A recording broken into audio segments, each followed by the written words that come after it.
सुनो पाकिस्तान के साथ मैं हूँ आपकी होस्ट शहरबानो आवान और हमेशा की तरह मेरे साथ मौजूद है अजीम राना। हम उम्मीद करते हैं, तवक्को करते हैं आप जहाँ होंगे खैर वाफियत से होंगे, अपने प्यारों के साथ होंगे, दिन का आगाज़ भरपूर अंदाज में मुस्बत सोच के साथ हुआ होगा। और एक मुझे लगा कि आप कहेंगे हम उम्मीद करते हैं कि आपको हमारे नाम अब याद हो गए होंगे। वो याद तो हो चुके होंगे, डेफिनेटली हो चुके होंगे, लेकिन इसका ये मतलब थोड़ी कि हम अपनी नाम नहीं लेंगे। रीति रिवायत, अपने रिवाज, अपनी रस्में छोड़ भूल जाएं। दें। हाँ, ऐसा नहीं हो सकता।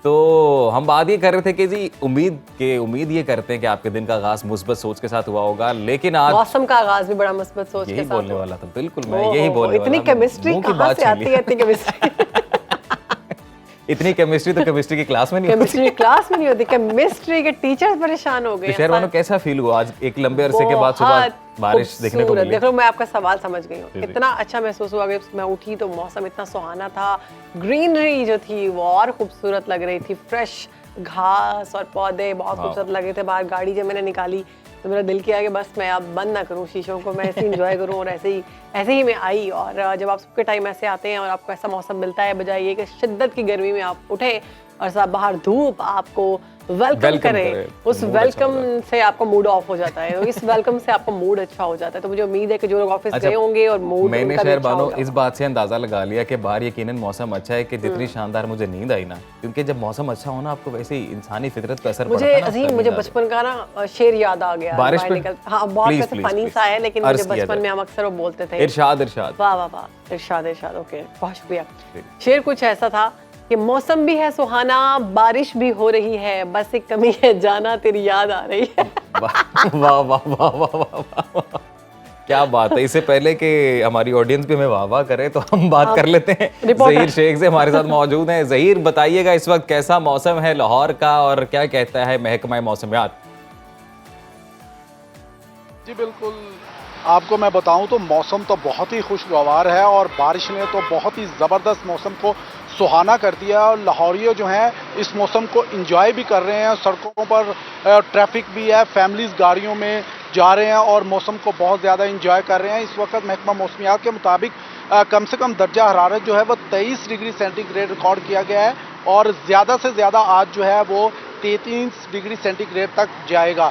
इस तरह अगर आपको मैं बताऊं तो आज रात गई से ही बूंदाबांदी जो थी वो जारी थी और सुबह जो है बारिश ने तो मज़ीद जो मौसम है उसको बहुत ही ज़्यादा बेहतरीन और सुहाना कर दिया है। और इस मौसम की वजह से, इस बारिश की वजह से आपको मैं बताऊं तो सबसे ज़्यादा फ़ायदा जो है वो ये हुआ कि हमारी जो फ़ज़ाई आलूदगी है उसमें बहुत ज़्यादा कमी आई है और बहुत अरसे बाद लाहौर जो है वो टॉप 10 के चार्ट से भी बाहर निकल गया और इस वक्त उसका एयर क्वालिटी इंडेक्स जो है वो तकरीबन 52 है और फ़ज़ाई आलूदगी के एतबार से लाहौर का 50वां नंबर बिल्कुल है। ठीक बताया। तो फ़ज़ाई आलूदगी में खासी कमी आई होगी यकीनन जिस तरह की ये बारिश हुई है। ये बताइएगा कि महकमा मौसमियात इस हवाले से क्या कहता है कि ये जो रहमत है ये ज़हमत तो नहीं बनेगी? बारिश का स्पेल इसी तरह से रहेगा, रिमझिम रहेगी या तेज़ बारिश भी हो सकती है? मैं आपको बताऊं तो अजीम जो महकमा मौसमियात है उनका कहना है कि ये जो बारिश है ये चंद दिनों तक जो है ना बूंदाबांदी की उन्होंने नवीज़ सुनाई है। उनका ये कहना है कि ये लंबे अरसे तक चलने वाली नहीं है, लेकिन ये 1-2 दिन इसमें जो है वो हल्की बारिश जो है वो भी होगी और वक्फे वक्फे से सूरज भी निकलेगा, लेकिन मौसम जो है वो अब बेहतरीन और सुहाना रहने वाला है। आइंदा कुछ घंटे कह लें, 24 घंटे कह लें या 2 दिन कह लें, बेहतरीन मौसम रहेगा। मौसम तो बेहतरीन और सुहाना रहेगा और उम्मीद ये करते हैं कि मौसम ऐसा ही रहे और गर्मी की शिद्दत से हमें बचाए रखे। बहुत शुक्रिया ज़हीर, आपने हमें अपडेट किया। तमाम मौसम की सूरत हाल पर हमने बात की और बहुत ज़रूरी होता है कि मौसम अच्छा हो तो आप तक ये खबर पहुंचाई जाए कि मौसम कितना अच्छा है और उसके साथ चाय का कप जो है चाय का कप वो भी बहुत ज़रूरी है। होता अच्छा नाश्ता भी बहुत ज़रूरी है और अच्छे नाश्ते से याद आया कि नाश्ता मिस ना किया करें। और अच्छे प्रोग्राम के साथ अच्छे एंकर्स भी बहुत ज़रूरी होते हैं। अच्छे एंकर्स भी बहुत ज़रूरी हैं शहरबानो। और ये बड़ी कमाल बात ज़हीर ने बता दी कि कुछ दिन तक ये रिमझिम जारी रहेगी और सब लाहौरी जो हैं होपफुली आइंदा आने वाले दिनों में अच्छा मौसम एंजॉय करेंगे। बहरहाल तो खाली मौसम के हवाले से अच्छी खबर नहीं है हमारे पास, हम आपको ये भी बताते चलें कि हमारे पास पाकिस्तान की मईशत के हवाले से भी अच्छी खबर आ रही है। और अच्छी खबर ये आ रही है कि सरमायाकारी पाकिस्तान में बढ़ गई है, नया रिकॉर्ड कायम किया है जी। और उसकी डिटेल्स हम आपके साथ शेयर करते चले तो वो ये कि सऊदी वफ्द की आमद और मुतवक्के सरमायाकारी से गैर मुल्की सरमायाकारों का भी एतमाद बढ़ा है और पाकिस्तान स्टॉक मार्केट में सरमायाकारी का एक नया रिकॉर्ड बन गया है। 18 अप्रैल को गैर मुल्कियों ने एक दिन में 23.4 मिलियन डॉलर के शेयर्स खरीदे। स्टॉक एक्सचेंज में 7 साल बाद किसी एक दिन में इतनी बड़ी सरमायाकारी दिखने में आई है। और मालियाती रिपोर्ट में यह भी बताया गया है कि रवां माली साल के पहले 9 माह में पाकिस्तान स्टॉक एक्सचेंज के मुनाफे में 3 गुना इजाफा रिकॉर्ड किया गया। फाइनली कुछ तो अच्छी खबर, और कैपिटल मार्केट में 9 करोड़ डॉलर की बैरूनी सरमायाकारी भी आ चुकी है, जो कि बहुत अच्छी बात है। हमारे सरमायाकार थोड़े से मायूस थे हालात को मद्देनजर रखते हुए, तो इस तरह का जो एक इकदाम है वो बहुत अच्छा होता है। तो आगे बढ़ते हैं, एक और खबर आपके साथ शेयर करते हैं कि सिंध के हवाले से ये खबर है, जिसके ज़िला घोटकी के शहर ढरकी से गैस और तेल के नए ज़खायर दरियाफ्त कर लिए गए हैं। और माड़ी पेट्रोलियम की जानिब से जारी इलामी में बताया गया है कि तेल और गैस की दरियाफ्त सिंध के शहर ढरकी से हुई, और इब्तदाई तौर पर नई दरियाफ्त से यौमिया 25 लाख म्यूकब फिट गैस जबकि 1040 बैरल खाम तेल भी हासिल होगा। जी, और यहाँ पर ये भी बताते चले कि रवां माह के आगाज में भी सिंध में माड़ी गाजिज फॉर्मेशन फील्ड में गैस का एक कुआं दरियाफ्त हुआ था। इसके अलावा सजावल में 12,40,000 स्टैंडर्ड क्यूबिक मीटर गैस का जखीरा भी दरियाफ्त हो चुका है। कुछ ऐसे नहीं लग रहा कि अब कायनात और परवरदिगार की तरफ से ये हमारे मुल्क पर रहमतों की बारिश हो रही है, कहीं से तो मामला बेहतर हो। ये रहमतें पहले दिन से ही थी, लेकिन हमने उसको दरियाफ्त नहीं किया। बस बिल्कुल, यहाँ पर कैपेसिटी उतनी नहीं है कह लें, यहाँ फिर इनएफिशिएंसी थी कि इनको दरियाफ्त करने की कोई कोशिश नहीं की गई इस हवाले से। बहरहाल जी अच्छी खबर आ रही है, तो फाइनली अब ये उम्मीद की जा रही है, तवक्को की जा रही है कि इन तमाम अच्छी खबरों को अगर मिलाकर हम इसका एनालिसिस करें तो होपफुली पाकिस्तानी मईशत के लिए आने वाले दिन अच्छे होने वाले हैं, और अल्लाह करे पाकिस्तानी अवाम को भी रिलीफ मिले। और उम्मीद यही करते हैं रिलीफ मिले, तो रिलीफ मिलेगा या नहीं ये तो पता नहीं, लेकिन सियासत की बात कर लेते हैं। तो आम इंतखाबात की तरह ज़िमनी इलेक्शन में भी धांधली का शोर जो है वो शुरू हो चुका हुआ है। ज़िमनी इलेक्शन में नाकामी के बाद PTI और सुन्नी इत्तेहाद के जो लोग हैं उन्होंने मुल्क में जमा होने का ऐलान किया है। एहतजाज जो है जुम्मे के रोज़ होगा, मगर साबिक वज़ीर दाखिला राना सनाउल्लाह कहते हैं कि अगर तहरीक इंसाफ बानी PTI की रिहाई चाहती है तो आए बैठे मुज़ाकरात करे,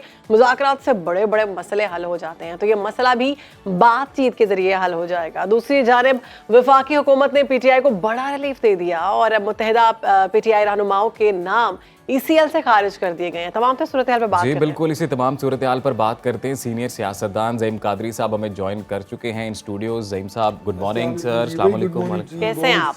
अल्लाह का बड़ा शुक्र, बड़ा अच्छा। ज़हीम साहब आज मौसम का असर हुआ? जी हाँ, बहुत अच्छा मौसम माशाल्लाह। कल तो गर्मी हो रही थी, लेकिन आज सुबह फजर के वक्त जब बारिश शुरू हुई तो यकीनन पूरे लाहौर के लोगों के जो चेहरे वो खिल उठे होंगे। और हमारे खिले कि नहीं, गर्मी जितनी देर से आए ज्यादा बेहतर होता है। पाकिस्तान, पूरे पाकिस्तान के चेहरे कब खिलेंगे? खिलने चाहिए। अभी आपने 2 बहुत खूबसूरत और अच्छी खबरें सुनाई हैं। अल्लाह ताला इन खबरों को, वो कहते हैं ना जी कि तोड़ की खबर हो, और ये यकीनन इम्प्लिकेट हो इन लेटर इन स्पिरिट, और इनका जो जो जो तसलसल है वो जारी रहे, और इस मुल्क में दीगर जो मैक्रो इकोनॉमिक इंडिकेटर्स हैं उनकी वजह से रुक ना जाए। यानी कि पॉलिटिकल स्टेबिलिटी जो सबसे बड़ा मैक्रो इकोनॉमिक इंडिकेटर है, अगर हम उसको ना बेहतर तरीके से ला सके तो ये मुआशी इस्तेकाम जो आने जा रहा है, ये सियासी इस्तेकाम ना होने की वजह से डाइल्यूट हो जाएगा। ज़हीम कादरी साहब, अभी हम ज़िमनी इंतखाब के बारे में बात करें अगर स्पेशली,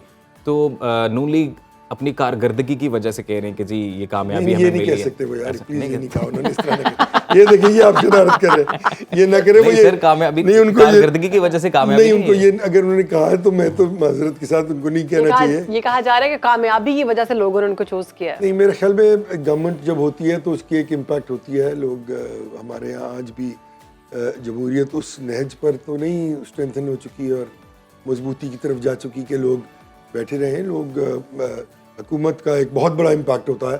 सिटिंग गवर्नमेंट जो होती है उसकी लोग देख रहे होते हैं, उससे एक्सपेक्ट कर रहे होते हैं कि वो हमारे काम करेगी, हमारी नालियाँ, हमारी गलियाँ, हमारे सिस्टम्स, शायद हमारी नौकरी। तो एक बहुत बड़ा इम्पैक्ट होता है गवर्नमेंट का होना अपनी जगह पर मौजूद, और उस पर बहुत सारे लोग, वो शिफ्ट वोटर जो उसको होता है। लेकिन अब प्रॉब्लम कहाँ है कि वो लोग तो बहुत सारे लोग तो घर बैठे हुए हैं ना जी, एक परसेंटेज है जो वोट देती है। तो अगर वही सिर्फ निकल के आ जाएं जो घर बैठे हुए हैं और वो ये कहें कि ठीक है जी हमें ये लग रहा है कि ये गवर्नमेंट हमारे लिए कुछ करेगी, और जो कनेक्शन हमारे बन जाएंगे इस वोट के बाद, क्योंकि गवर्नमेंट तो उनकी ऑलरेडी मौजूद है, तो इसका बहुत बहुत बहुत बड़ा एक इम्पैक्ट होता है हमारे जैसे मुआशरे। एक उम्मीद में लोगों ने वोट दे दिया। कारकर्दगी पर नहीं दिया। और नहीं, कारकर्दगी तो अभी हो नहीं सकती ना निरमा में। दिखाई क्या अभी है? तो अपनी चीजों को सर वो अभी पुराने अदवार भी तो है ना। मतलब अगर आप ये कह रहे हैं 16 माह की कारकर्दगी पे कौम ने वोट दे दिया, तो फिर मेरी आज कौम से माजरत है मेरी। वो जो कुछ किया है इन्होंने 16 माह में, और कर भी नहीं पाए, क्योंकि वो जो अवेलेबल रिसोर्स था उसका उससे पिछले 4 साल में जो हाल हो चुका हुआ था वो ठीक नहीं हो सकता था, कुछ भी, और 16 रुपए मजीद की खराब रोटी हो हुई गया। है, 16 रुपए की रोटी हुई है। आप 16 रुपए की रोटी मुझे ले दे कहीं से चल के, तो मैं आपको ज़हीम साहब अभी अपने पल्ले से 2 दफा रोटी खिला दूंगा। वैसे नहीं खिलाएंगे आप? नहीं, मैं बच्चे हैं मेरे, बिल्कुल खिलाऊंगा, that is not the issue. पर ये ज़िमनी देखिए, इंतखाब में जो इंतखाबात सामने आए हैं, इस पर सुन्नी इत्तेहाद और पीटीआई के जो रहनुमा हैं उनकी जानिब से कहा जा रहा है कि धांधली हुई है। ये कितना समझते हैं कि हकीकत है इस बात में? हमारे यहाँ जमहूरियत की वो असल सूरत जो नजर नहीं आती, कभी आई नहीं ना। 75 वर्ष में कौन सा ऐसा इलेक्शन हुआ है जिसमें किसी ने कहा, हारने वाले ने कहा हो कि मैं हार गया हूं, और जीतने वाले कहा मैं जीत गया हूं। कभी भी ये नहीं हुआ ना। तो कहीं तो है जहाँ पे गलती है। एक्सेप्टेंस क्यों नहीं है? एक्सेप्टेंस इसलिए नहीं है कि कहीं बहुत सारी जगहों पे जो निज़ाम है वो अपने आप के लिए एक पैरासाइट बन जाता है जी। क्योंकि हमारा एक मुआशी निज़ाम, हमारा समाजी निज़ाम, हमारा मुआशरती निज़ाम जो है उसकी जो इल्स हैं वो वाज़ेह तौर पर नज़र आ जाती हैं इलेक्शन के दिनों में। बिल्कुल। अब मैं अगर वोट ले रहा हूँ, मैं बात कर रहा हूँ, मैं मेहनत की है, मैंने कोई काम किए, लोगों के सब कुछ है, लेकिन बाद में मुझे अगर पता लगे कि कोई पैसे वाला आदमी, वो मैंने ओलिगार्की कहा था ना एक दिन, ओलिगार्की एक लफ्ज़ है, पैसे वाला आदमी 10 अरब रुपया लेके आ गया और उसने उन लोगों को, उन 40% लोगों को खरीद के मेरे खिलाफ वोट दिलवा दिए हैं जो कभी वोट देने आते ही नहीं, तो फिर मैं क्या करूँगा? ये तो मैंने आपको एक कॉन्सेप्ट बताया ना। सही। तो बाकी सारी दुनिया मुझे वोट दे दे। तो सबसे बड़ी बात है कि हमारी जमहूरी ट्रेनिंग नहीं कर पाई इस पाकिस्तान की पॉलिटिकल पार्टीज। बिल्कुल। पिछले 75 बरस में उन्होंने कोई ऐसा माजरत से काम नहीं किया कि लोग पॉलिटिक्स को, हम बच्चा शरारती हो ना, हम कहते बड़ा सियासी का यार है।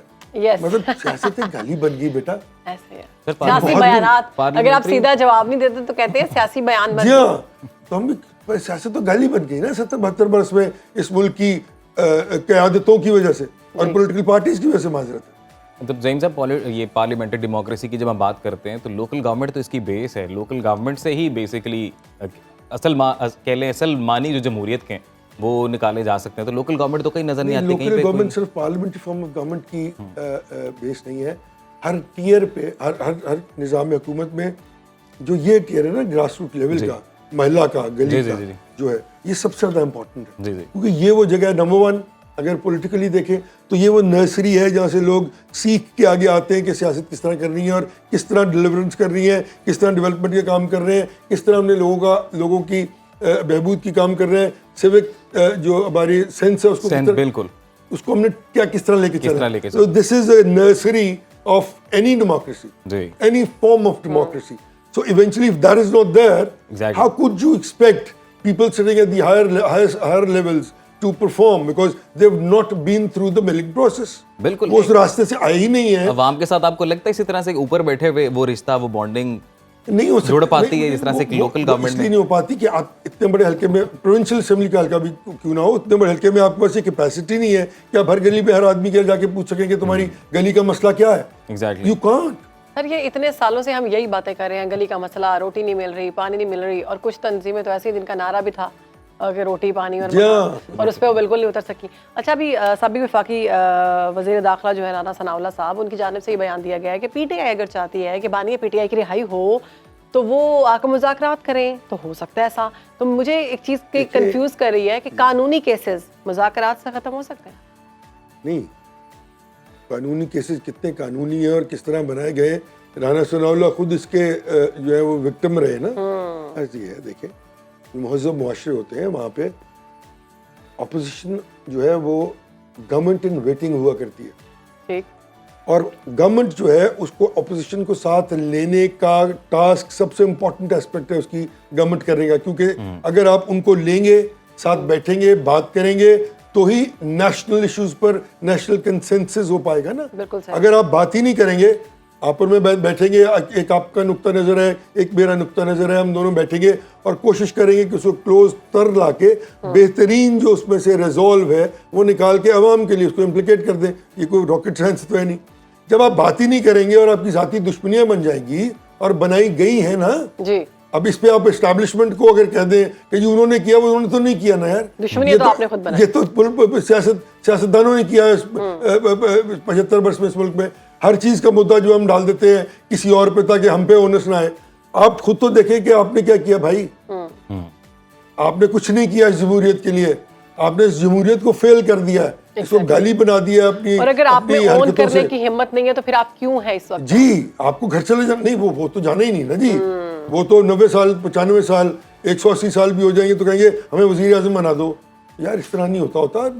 हमें महज़ब माशरों को की तरह बिहेव तो करना चाहिए ना, कम से कम। हम बन नहीं पाए ये और बात है, लेकिन हमें बिहेव तो करना चाहिए। तो मेरे ख्याल में राना सनाउल्लाह फिर अक्लमंद आदमी है, उसने अकल की बात की है। अगर आप बैठ के सारी बातें करनी शुरू करेंगे तो ठीक है, कहीं कोई नया इलेक्शन दोबारा हो जाएगा, कुछ सीट पे दोबारा काउंटिंग हो जाएगी, कोई 2 4 5 इस तरह करके गिव एंड टेक करके आप उनको सेटिस्फाई करके लाते हैं, बिठाते हैं, और उसके बाद आप फिर जो है वो मुल्क और कौम के लिए सोचते हैं ना। जब आप लड़ रहे होंगे आपस में, बिल्कुल ठीक। अगर मैं और ये लड़ रहे हो तो इनके पास टाइम और मेरे पास ये टाइम नहीं है कि मैं इन कैमरामैन जो बैठे हैं इनके लिए सोचूंगा यार इनके लिए क्या करना है। या फिर तो बाकी दूसरी- मामलात को देखो। दूसरी साइड पे जो शख्सियत है उनके मिजाज को अगर देखें तो आपको लगता है कि वहाँ पे कोई रिकंसिलिएशन की बात हो सकती है? वहाँ पर तो सियासत एक जीरो सम गेम लगती है। या फिर देखिए हो उन सकता है कि साहब ने भी तो जो कुछ गेन किया है वो गाली गलोच लड़ाई और झगड़े से किया ना। अब हम अफसोस तो इस बात पे कि कौम जो है वो इस बात पे रिटेलिएट नहीं करती, वो जाके खड़े हो जाते हैं इस तरह के आदमी के साथ जो सुबह शाम गालियां दे रहा हो। तो ये दिस इज इनकरेक्ट। आप जब को अल्लाह ताला आपको इज्जत दे तो उसको आपको मतलब संभालना अभी चाहिए। आपको लगता है ज़िमनी इलेक्शन के नताइज को देख के नहीं, मान ही नहीं रहा ना अवाम का कोई मूड चेंज हुआ है? वो तो कहते हैं कि धांधली हुई है। ये कोई इलेक्शंस है ही नहीं बेटा। ये इलेक्शंस सही। आप अगर ये इलेक्शंस होते तो इनका कोई इनका फायदा होता ना इस कौम को। आप मुझे बताइए कि कोई ऐसा इलेक्शन जो आज तक 30 बरस में हुआ है उसका कोई फायदा हुआ है कौम को?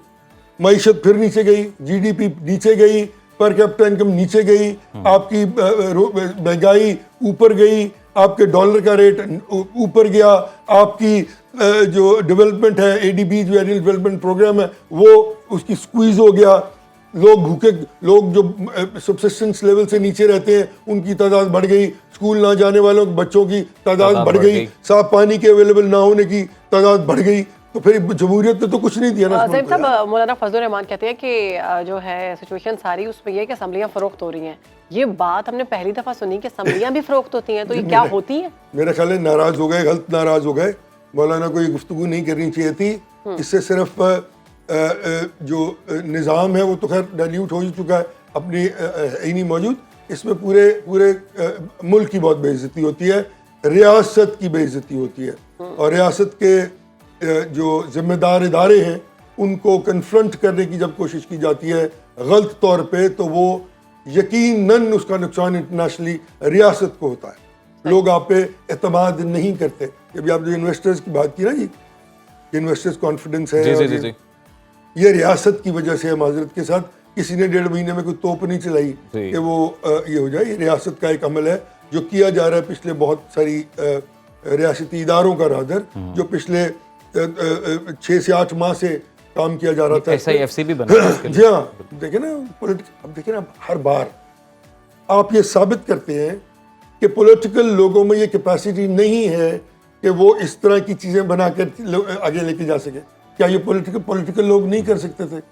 तो ज़ईम साहब अब फिर उस तरह के पॉलिटिकल लोग कहाँ से लेके आए कि जिनमें ये कैपेसिटी हो? यार अवाम से ही ये लोग आएंगे ना। नहीं है तो आप अवाम को मौका तो दें भाई। आप तो अवाम को मौका नहीं देते। प्राइवेट लिमिटेड कंपनीज तो आपने बनाई नहीं है।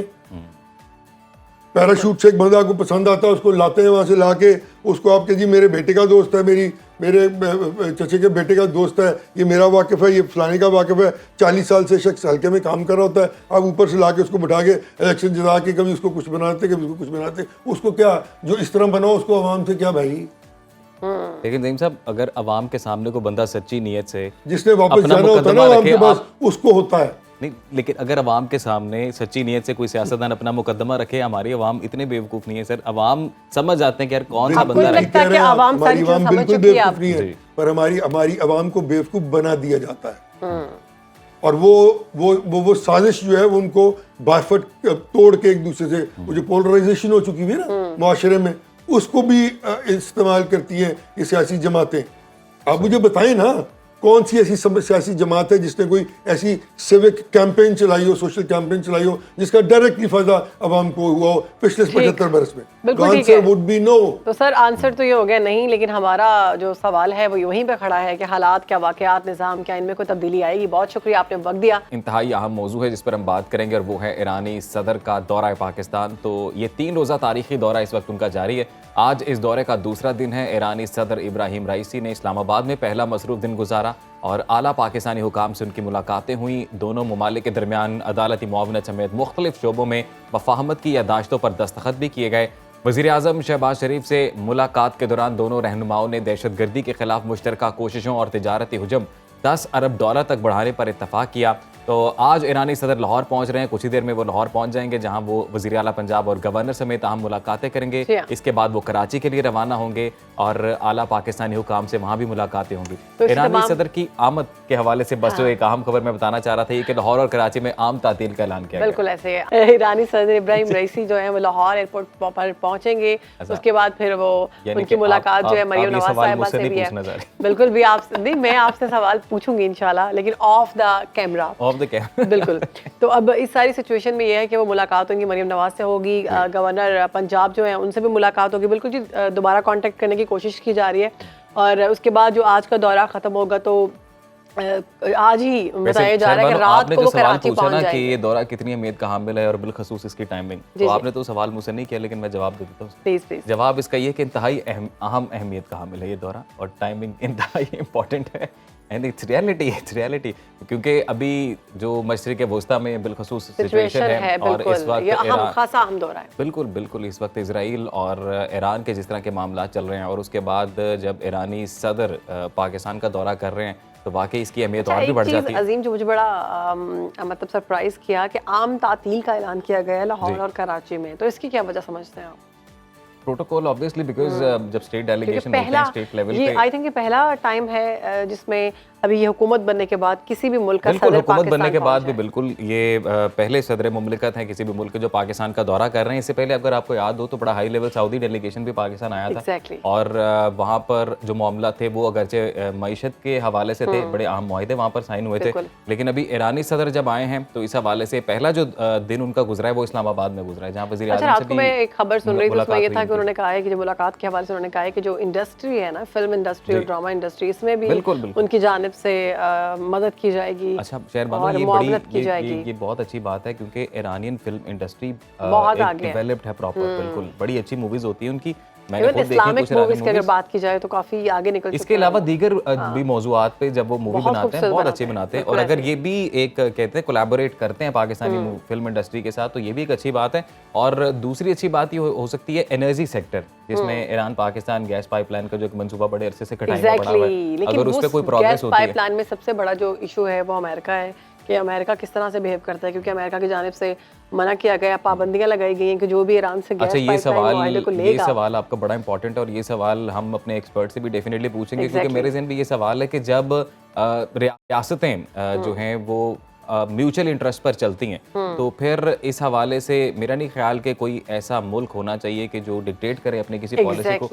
हम इसकी मिसाल कुछ इस तरह से देते हैं कि हमारा हमसाया मुल्क भारत वो भी जब अपने मामलात में अपने फ़ायदे के लिए जब वो रिलेशन बनाता है किसी भी मुल्क के साथ तो फिर ऑब्वियसली जब उस पर कोई तो इजराइल के साथ पूरा अलाय है और अलाय बनने की सूरत भी ये है कि वहाँ से इस तरह की फंडिंग और चीज़ें भारत को पहुँच रही हैं। इंटरनेशनल रिलेशन में शहरबानो ये बहुत अच्छी बात है कि आप सेंटीमेंट्स नहीं होता, आप म्यूचुअल इंटरेस्ट देखते हैं, आप स्टेट्स के आप स्टेट बेनिफिट देखते हैं और फिर अब दूसरा ये देखते हैं कि इसके दूरस्थ नताइज क्या होंगे और अवाम को इसका क्या फ़ायदा पहुँचेगा।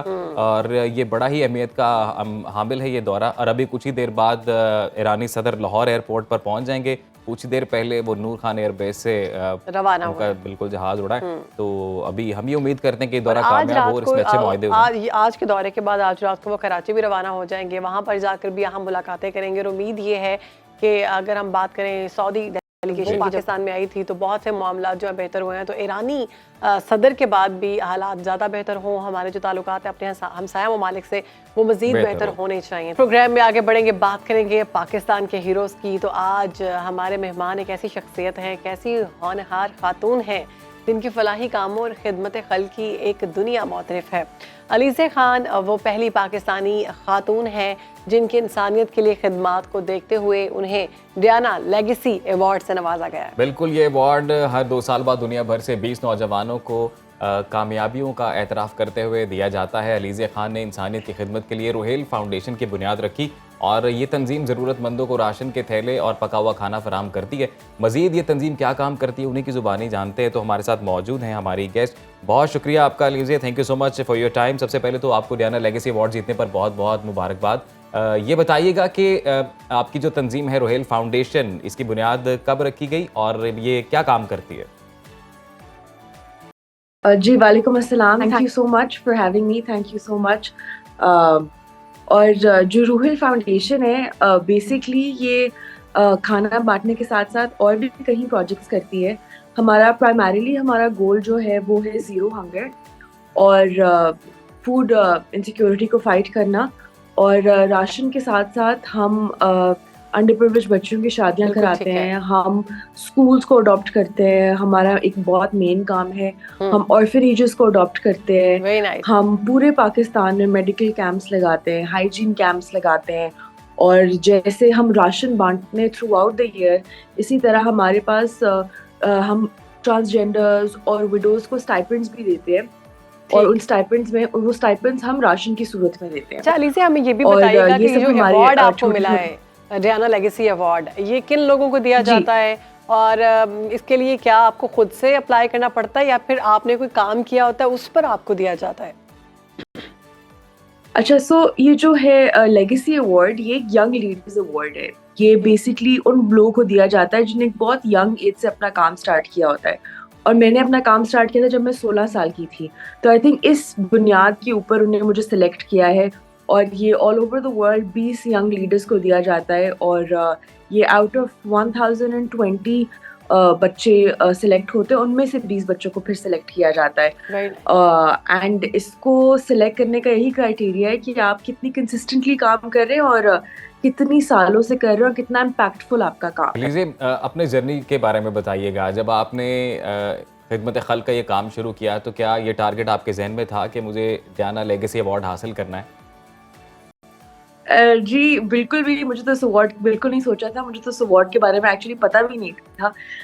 ये अवार्ड के लिए आपको कोई और नॉमिनेट करता है, तो जब आप नॉमिनेट हो जाते हैं, सिलेक्ट हो जाते हैं, उसके बाद आपको इन्फॉर्म किया जाता है। नाज़रीन, इंतहाई अहम मौजू है साइबर क्राइम, और इसकी शरह में हम ये आजकल देख रहे हैं ख़तरनाक हद तक इजाफा हो रहा है। कुछ नंबर्स, कुछ डेटा हमारे पास मौजूद है, उसके मुताबिक आपको ये बताते हैं कि पाकिस्तान में इस वक्त इंटरनेट सार्फिन की जो तादाद है वो 87.35 मिलियन थी, जो इस साल बढ़कर अब 111 मिलियन तक जा पहुँची है। और दूसरी तरफ हम ये भी देखते हैं कि जितने ज़्यादा लोग, जितने ज़्यादा सार्फिन इंटरनेट इस्तेमाल कर रहे हैं, उतना ही ज़्यादा क्राइम भी बढ़ता जा रहा है। साइबर क्राइम की जब हम बात करते हैं तो क्राइम बेसिकली क्यों बढ़ रहा है, इसकी वजह क्या है, इसे बचा कैसे जा सकता है, इस हवाले से हमारे एक्सपर्ट हमारे साथ स्टूडियो में मौजूद हैं। बिल्कुल जी, लॉ एक्सपर्ट हैं ज़ैन अली कुरैशी साहब, बहुत शुक्रिया आपका वक्त का, उन्होंने हमें ज्वाइन कर लिया।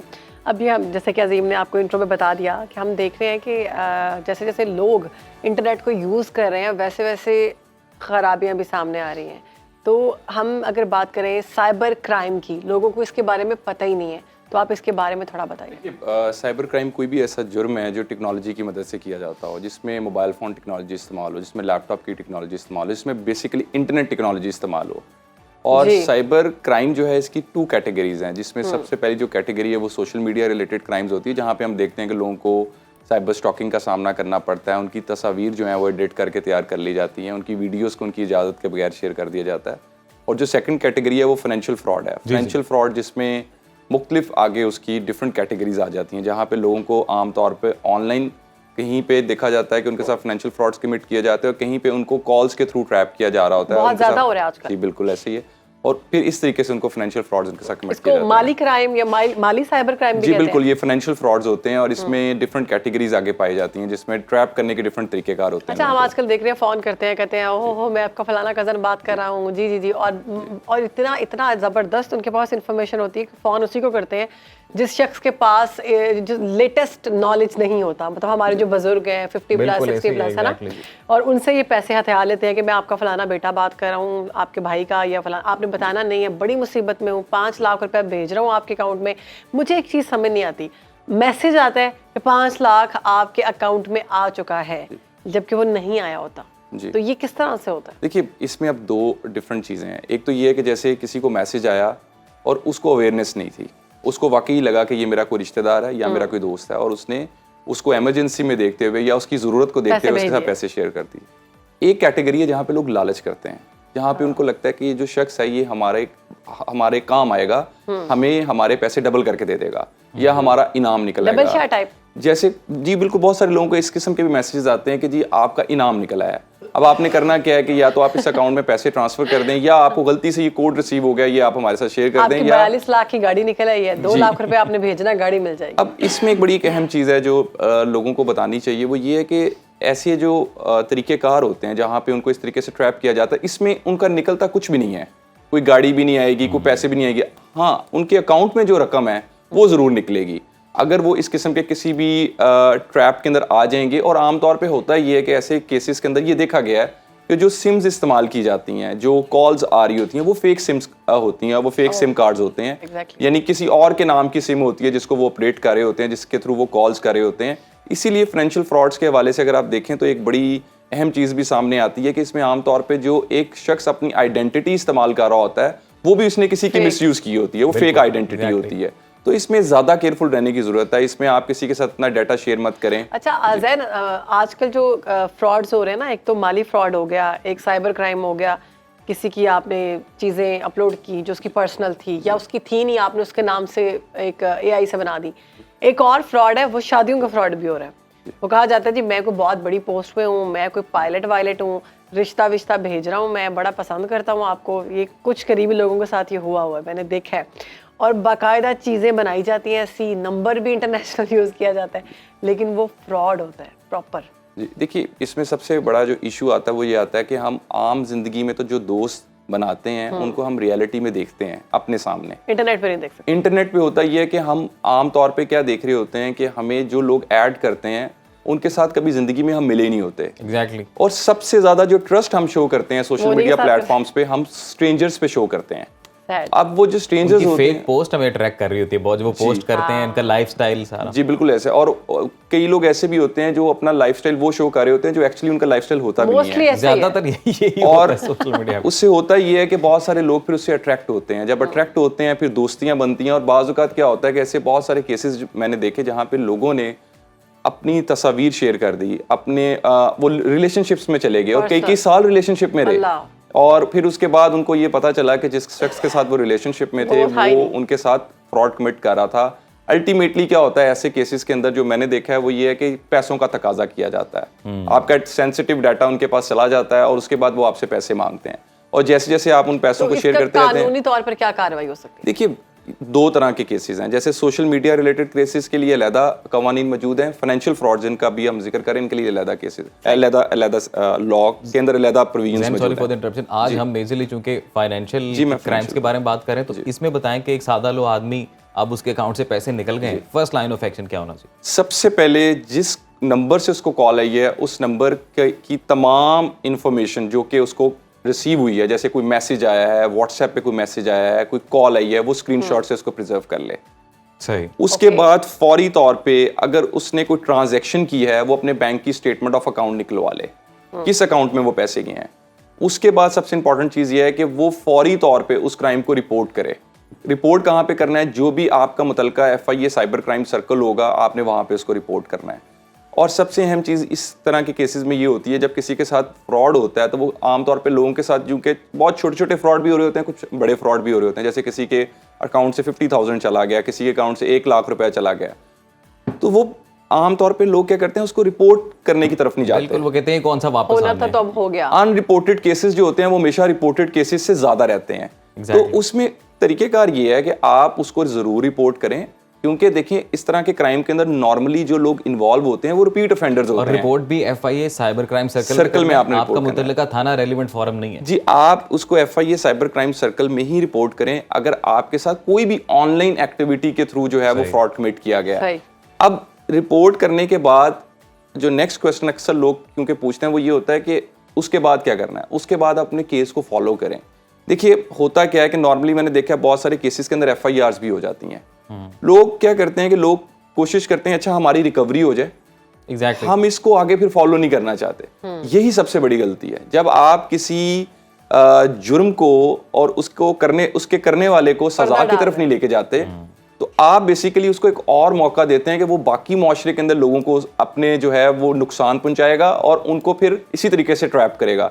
और सबसे बड़ा इशू मैं समझता हूं कि यहाँ पे लॉ के अंदर भी है, लॉ इज वेरी वीक, इसमें पनिशमेंट्स बहुत कम है। Exactly. और यहाँ पे मेरा ख्याल है काम करने की जरूरत है। जब लॉ थोड़ा सख्त हो जाएगा, पनिशमेंट्स एनहांस कर दी जाएंगी, तो फिर आगे चल के अगर कोई पनिशमेंट्स की तरफ मामला जाते भी हैं, जो कि मैं विक्टिम्स को इस बारे में कहूँगा कि ये आगाही उनके पास होनी चाहिए कि अगर आपके साथ ऐसा हो जाए, rather than focusing on the recovery side, आप फोकस करें कि आपने देखिए ना रिकवरी आपकी हो गई। अब एक है कि जो आम मामूल की लूट मार होती है जिसमें आप ऑफेंसर को जानते हैं, जिसने आपने उसकी शक्ल देख ली, उसमें तो आप केस को बाद में फॉलो अप भी इस तरह करेंगे, शनाख्त परेड के दौरान आप पहचान लेके जी यही शख्स है। अब इसमें तो on the other side of the phone आपको नहीं पता किसकी आवाज़ थी, कौन है वो, आइडेंटिटी क्या है, तो किस तरह से इसका फॉलो अप करेंगे? देखिए ये जो आपका क्वेश्चन है ये बेसिकली बहुत अच्छा क्वेश्चन है कि साइबर क्राइम आमतौर पे एक ऐसा क्राइम है जिसमें कोई क्राइम सीन नहीं होता, क्राइम सीन नहीं, एग्जैक्टली। और इसको करने वाला जो शख्स होता है वो हमेशा अनोनिमस रहता है। हाँ जी। आम क्राइम से इसका डिफरेंस ये है। अब इस तरह के केसेस के अंदर एक टर्म इस्तेमाल होती है, that is reconstruction of a crime scene, जहाँ पे मुख्तलिफ चीज़ों को आपस में कनेक्ट किया जाता है किसी भी नतीजे की तरफ पहुंचने के लिए। जैसे अगर हम बात करते हैं ऑनलाइन एक्टिविटी की, तो वहाँ पे IP एड्रेसेस को देखा जाता है। ठीक है। जैसे हम बात करते हैं सिम कार्ड्स की, तो वहाँ सिम कार्ड्स की ऑनरशिप को देखा जाता है। अगर सिम कार्ड की ऑनरशिप डिफरेंट आ रही है तो IMEI से लोकेट करने की कोशिश की जाती है। तो ये मल्टीपल एविडेंसेस होते हैं जो कनेक्ट होते हैं, और वो कनेक्ट होने के बाद किसी नतीजे की तरफ आपको लेके जाते हैं। अल्टीमेटली ये होता है, मेरा इस बारे में जो एक बड़ा क्लियर व्यू है वो ये है कि every digital evidence is traceable. होता क्या है, ये कुछ टाइम जरूर ले लेता है, इसकी कुछ स्टेजेस होती हैं, बट अल्टीमेटली ये ट्रेस आउट हो जाता है। बिल्कुल सही। लेकिन यहाँ पे जो एक इंपॉर्टेंट चीज़ है वो ये आती है कि जब तक आप उस क्राइम को या उस केस को रिपोर्ट नहीं करेंगे, तब तक ये कभी भी लिक्विडेट नहीं होगा, कभी भी ट्रेस नहीं होगा। अगर आपके साथ हुआ और आपने उसको उसी तरह छोड़ दिया। होता ये कि लोग पाकिस्तानी नंबर भी यूज नहीं करते। लोग बाहर से कोई, जैसे हम इंटरनेट से खरीद सकते हैं किसी भी कंट्री का कोड, वो यूज करते हैं, व्हाट्सएप के थ्रू बातें करते हैं, और बाद में वो नंबर बंद हो जाता है और कोई समझ नहीं आती कि कहाँ गया, कहाँ था, कौन सी लोकेशन थी, क्या था। क्योंकि अगर कभी कोई मुलाकात भी, जैसे आपने कहा लोग रिलेशनशिप में भी जाते हैं, तो मुलाकात भी किसी ऐसी जगह पे हुई जो आपके वाली एरिया थे, उनके एरिया में नहीं आप गए, आपको नहीं पता उनकी फैमिली में कितने लोग हैं, तो ऐसी सूरत में भी ट्रेस हो सकता है बंदा। देखिए जैसे जैसे टाइम गुजरता जाएगा लेटेस्ट टेक्निक्स आती जाएंगी, जैसे जैसे पुरानी टेक्निक्स जो हैं वो ट्रेस आउट होती जाएंगी, नई से नई टेक्निक्स आएंगी। इसमें जो बेस्ट अवेयरनेस है, बहुत सारे ऐसे केसेस होते हैं जिनमें हम देखते हैं कि अल्टीमेटली ये पता चलता है कि कोई ऐसा एविडेंस कनेक्ट नहीं हो पा रहा होता, तो उसमें जो best of the best technique है वो ये है कि आप सेल्फ अवेयर रहें। ये क्राइम, मैं ये देखने वालों को बताना चाहूंगा, साइबर क्राइम आपके साथ कमिट ही नहीं हो सकता अगर आपके पास सेल्फ अवेयरनेस है। सेल्फ अवेयरनेस क्या है? आप किसी स्ट्रेंजर को मत ऐड करें। आपको फोन आ रहा है, आपको मैसेज आ रहा है, आपसे कोड मांगा जा रहा है, आपसे कोई डिटेल मांगी जा रही है, कभी भी फराहम मत करें। ना अपने पिन शेयर करें, ना पासवर्ड शेयर करें। मैं आपको ये बताता चलूं, ये जितने क्राइम्स इस किस्म के कमिट होते हैं, वहां पे विक्टिम्स अपनी इंफॉर्मेशन को खुद शेयर करते हैं। और 5 ऐसे पॉइंटर्स बता दे जो हम करके बच सकते हैं। The first thing is this कि आप कभी भी ट्रस्ट मत करें किसी स्ट्रेंजर के ऊपर, कभी भी उसके साथ कोई अपना पर्सनल डाटा मत शेयर करें। सेकंड थिंग इज दिस कि अपने पासवर्ड्स जो हैं, चाहे वो ऑनलाइन पासवर्ड्स हैं, आपके मोबाइल के पासवर्ड्स हैं, उनको सिक्योर रखें, उनको मत किसी से शेयर करें। नंबर 3, आपके बैंकिंग अकाउंट से मुतालिक मालूमात कोई शख्स आपसे फोन करके भी मांगे, आप उसको अपना नाम जरूर बताएं। अगर कोई शख्स आपसे आपका नाम वेरीफाई कर रहा है, अदर डिटेल्स के जहां पे आपसे कोई आपका CNIC पूछ रहा है, आपकी मदर का नाम पूछ रहा है, आपके बैंक अकाउंट नंबर्स पूछ रहा है, ये मत उनसे शेयर करें।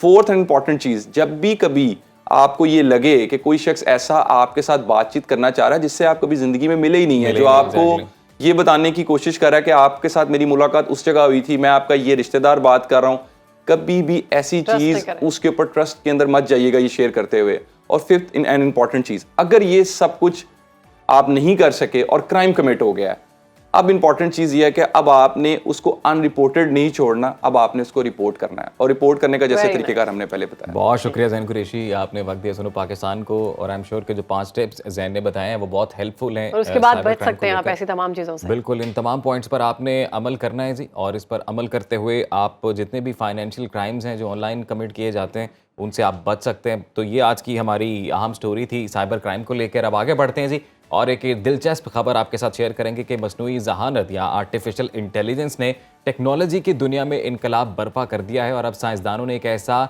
शायर कैमरा तैयार किया है जो आपके खूबसूरत मनाजिर और तस्वीर को शायरी में बदल देता है। ये वो कैमरा है गालिबन जो हम टीवी स्क्रीन पर दिखा रहे हैं, और इस कैमरे में मौजूद एक सिंगल बोर्ड कंप्यूटर है जो कि तस्वीर का तज्जिया करता है, फिर AI की मदद से उन तस्वीर में जो मौजूद रंग हैं उनको इंसानों और उनके जज्बातों को समेत, अब तो सोशल मीडिया के जितने बड़े तज्जिया निगार बने होते हैं सारे घरों में बैठ के, और वो उनके लिए आसान हो गई है जिंदगी। तस्वीर डालेंगे, सबसे ज्यादा आसान है कि अगर आपने आज, जैसे आपने सुबह शेर सुनाया बारिश को लेके अगर आप उस शायरी को मजीद निखारना चाहती हैं तो आप ये कैमरा ले लें वाकई, और आप नेचर की फोटोग्राफी और साथ में अपनी भी स्टाइलिश फोटोग्राफी करूं और नीचे अच्छा सा शेर लिखा आ जाए तो मेरी रील्स की सूरत में वो चीजें वायरल हो सकती हैं। खैर, वाकई अभी हमारे साथ जो हमारे गेस्ट मौजूद थे उन्होंने ये कहा कि जैसे जैसे क्राइम बढ़ते जा रहे हैं वैसे वैसे टेक्नोलॉजी भी उसी तरह से आगे बढ़ती जा रही है, और मुकाबला जो है वो सख्त है।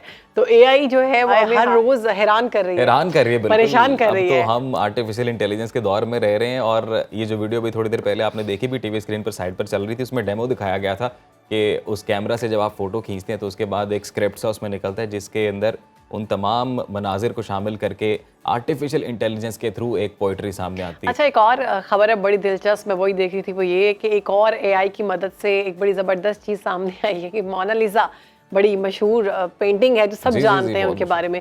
तो सोशल मीडिया पर वायरल होने वाली एक दिलचस्प वीडियो मेरे सामने से गुजरी, मैंने कहा आप लोगों के साथ भी शेयर करूं। अब AI की खबर हो रही है तो दुनिया की मशहूर तरीन पेंटिंग में हम देख रहे हैं कि मोनालिसा जो है वो गा रही हैं, वो सिंगर बन चुकी हैं। माइक्रोसॉफ्ट कंपनी का कहना है कि इस AI टूल की मदद से बनाई जाने वाली वीडियो में आवाज़ के साथ तस्वीर में मौजूद चेहरे के तासुरात और सुर, होंठों के साथ हरकत भी होगी, और तमाम एक्सप्रेशंस के साथ वो बाकायदा बोल सकते हैं। ये हमने, अच्छा ये वाला जो टूल है ना, ये हमने पहले भी देखा है, क्योंकि जो दुनिया से लोग चले गए हैं लोगों ने उनकी तस्वीरों के ऊपर बनाया और उन्होंने स्माइल दी, हरकत की आंखों पर। पहले ये चीज मैंने ऑनलाइन देखी थी, अगर आपको भी याद हो, बचपन में हैरी पॉटर मूवी आपने देखी थी? हाँ, और उसमें याद है आपको कि उसमें एक सीन है एक हॉल के अंदर पेंटिंग्स, या उस स्कूल में भी जो मैजिक स्कूल है उसमें भी जो पेंटिंग्स होती हैं वो पेंटिंग्स भी थोड़ी देर के लिए मूव करती है और बोलती है, बिल्कुल। और हालांकि हमारे वो बचपन में आई थी वो मूवी, और उसमें वो सीन देखा तो मेरे ख्याल से वो फीचर हमने फिर अभी सूरत में देख रहे हैं, सामने पेंटिंग्स गाने गा रही हैं, तो हम देख लेंगे वीडियो। जी जी जरूर जरूर। लियोनार्डो डा विंची जिन्होंने पेंटिंग बनाई है, अगर आज वो जिंदा होते तो वो बेहोश हो जाते थे। वो कहते हैं ऐसा आर्ट तो मैंने भी तख्लीक नहीं किया, बस मुझे लगता है कि पाकिस्तानी ने किया है।